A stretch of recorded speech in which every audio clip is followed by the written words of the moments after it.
Hi, we're here today with Ben Chambers, the Global Leadership Development Director at GSK.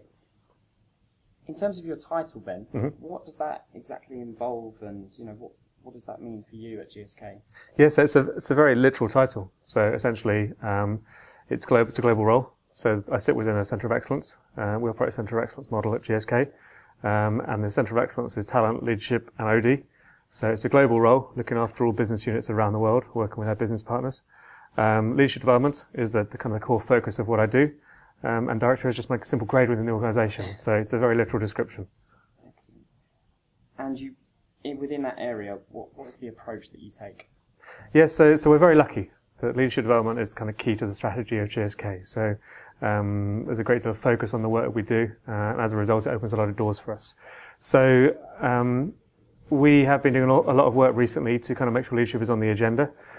We've taken steps to define exactly what is required of leaders at each stage of our pipeline. So we've got a 5-stage pipeline, fairly classic ranch-around type approach.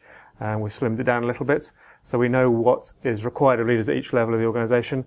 We've got programs in place to support leaders at those different transition points, so they've got the skills necessary to do their job effectively. We've defined what's required of a leader at GSK. So we've defined what we call the GSK expectations, which is a set of expectations or requirements, and that goes across individuals and leaders. So we have a belief at GSK that everybody is a leader and has the potential to be a leader at GSK. Doesn't matter whether you're an individual contributor or in a sort of team leadership role. So as a result, the GSK expectations apply to everybody, and they cover things like set direction, inspire, release energy, drive performance, etc., etc. And there's 6 of them in total. So you said everyone within GSK has the potential to be a leader in your organisation. What then differentiates who you choose to be that leader? It's a combination of, I think, desire and potential and skill. So looking at those 3 different things, and if people have those things, then they progress into sort of the next stage in the pipeline, which would be from an individual contributor up to sort of a leader of others in the pipeline. So yeah, it's a combination of somebody putting their hand up saying, yes, I think I would like to explore that career route, but also people who we believe have the potential to do so as well. Obviously, GSK is a healthcare company, so what do you guys do to ensure the health and well-being of your employees? Yeah, so as you said, we're a healthcare company, we take it very seriously.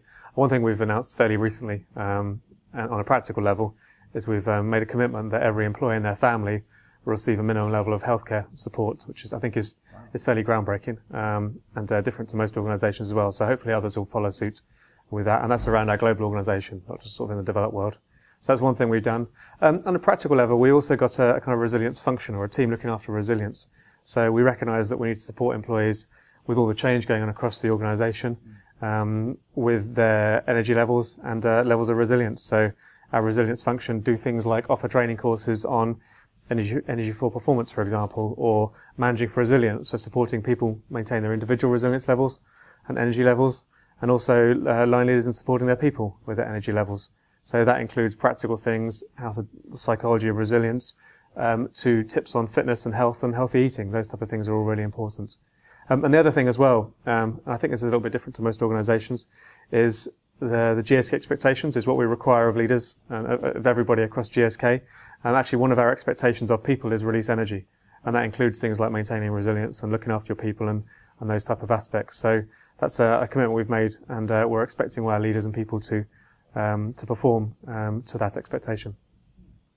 And I guess in keeping with the well-being side of things, and obviously flexible working, and GSK has been in the press for its commitment to that. So when it comes to flexible working, what are you guys doing to sort of encourage it and foster it, really?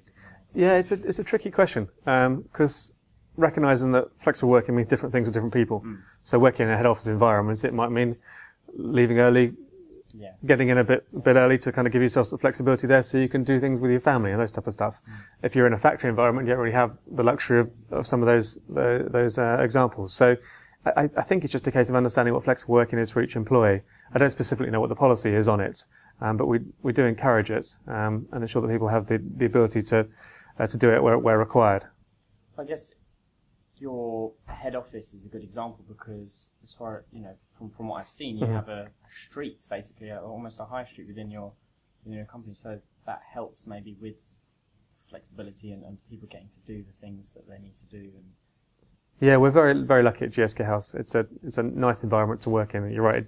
It is a street. It does have a bike shop and hairdressers, and a Londis is there, and there's actually a little river running through it with a cafe. So it's a nice environment to work in. I think the thing we need to recognise is actually we're a head office and we have the luxury of that environment to work in, and we need to try and take that environment, learn from it, and then pass whatever we can on to other places around the GSK world, because we've got dozens and dozens of sites in dozens and dozens of countries. So we need to make sure that they have the access to similar type facilities, and we're doing that where we can.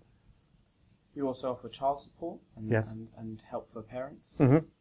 Yeah, it's really handy. Again, because it's a global organisation, it differs depending on country. So if you're going to quiz me on what the child support arrangements in Czechoslovakia are, I wouldn't really know. But I know from a personal point of view as a parent, it's definitely an attraction for me. We have things like holiday clubs, so I can contribute salary sacrifice to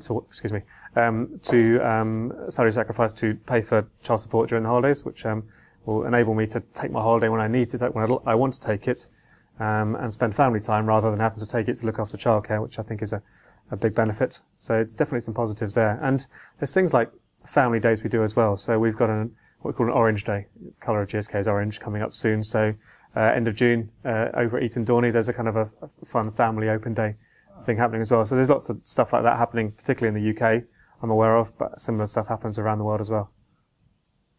One of the other areas of interest is your volunteer program, Pulse. Could you tell us a little bit more about that? Yeah, so Pulse is an excellent scheme. I'm very proud of it, and I think GSK is very proud of it as well.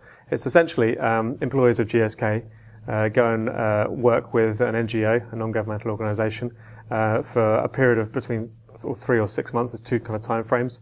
Those projects that they work on could be in the UK, or more likely they're going to be abroad in the developing world. And it's been going since about 2009, and we've put nearly 500 people through Pulse assignments, is what we call them. So really good piece of work. Again, I think it's a bit different. Most organisations don't do stuff like that. So obviously the host organisation gets the benefit of their skills.